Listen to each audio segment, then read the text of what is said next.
한국은행이 오늘 금융통화위원회에서 기준금리를 다시 동결했습니다. 10개월 연속 1.5%를 유지한 건데요.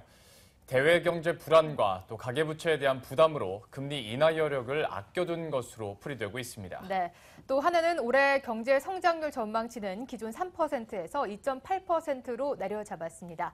경제금융부의 이혜리 기자와 좀 더 자세한 얘기 나눠보도록 하겠습니다. 이 기자 어서 오시죠. 안녕하세요. 네, 시장 예상대로 금리를 1.5% 수준으로 동결시켰습니다. 10개월째 동결 기조를 이어나가고 있는데요. 동결 배경부터 설명해 주시죠. 네, 예상대로 한은은 기존의 1.5% 기준금리를 계속 이어가기로 결정을 했습니다.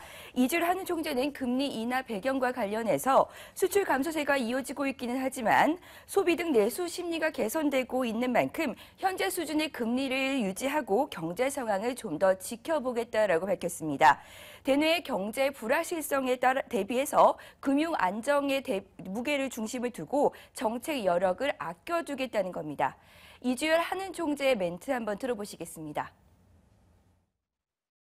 여러 가지 어떤 지표를 비교해서 판단하건대 지금의 금리 수준은 실물 경제 활동을 뒷받침할 수 있는 수준이다 이렇게 판단하고 있습니다.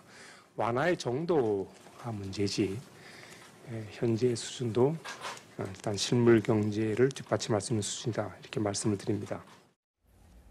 네, 방금 들으신 내용에 따라서 기준금리가 동결이 됐는데요. 사실 오늘 같은 경우에는 기준금리도 기준금리였습니다만은 한국은행이 과연 우리나라 경제 성장률 전망치를 어떻게 조정할 것이냐였던 것 같습니다. 네. 결국 2% 후반대로 하향 조정이 됐죠. 네, 한국은행이 올해 경제 성장률 전망치를 수정해서 하향 조정했는데요.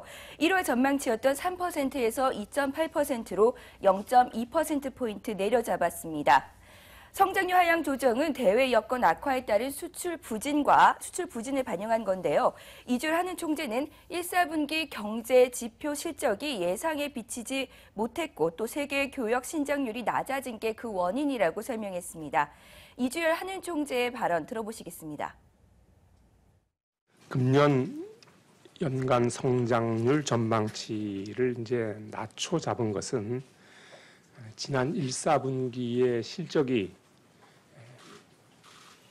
1월 달에 저희들이 예상했던 것보다는 미치지 못했던 점, 그리고 유가의 하락이라든가 여러 가지 이유로 인해서 세계 경제의 성장률, 또 세계 교육 신장률이 그런 전망치가 낮아진 것이 주된 이유라고 하겠습니다.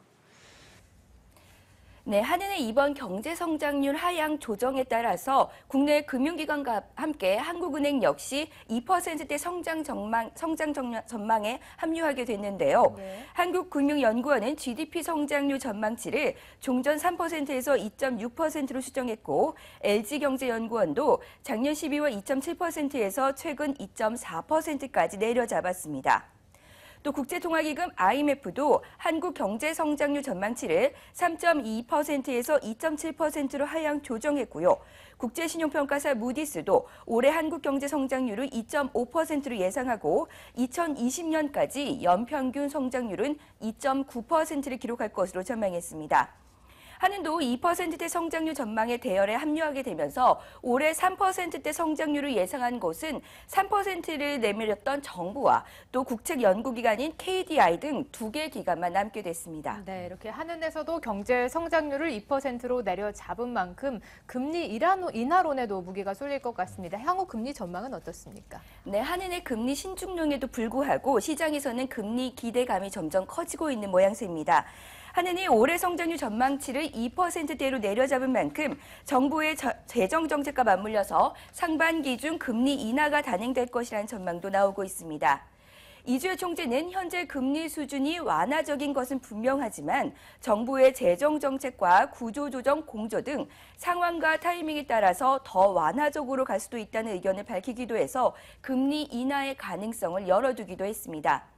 이 총재는 산업은행 채권 등을 인수하는 한국판 양적 완화와 관련해서는 산업은행이 자금 조달이 어려운 상황이 아닌 만큼 한국은행이 나설 상황은 아니다라면서 선을 긋기도 했습니다. 예상대로 기준금리는 동결이 됐고 경제 성장률 전망치 같은 경우에도 어느 정도 예상이 됐던 것처럼 하향 조정이 됐습니다. 이 때문에 벌써부터 5월 금통위에서 기준금리가 어떻게 결정이 날지도 관심이 모아질 것 같습니다. 이혜리 기자와 함께했습니다. 고맙습니다.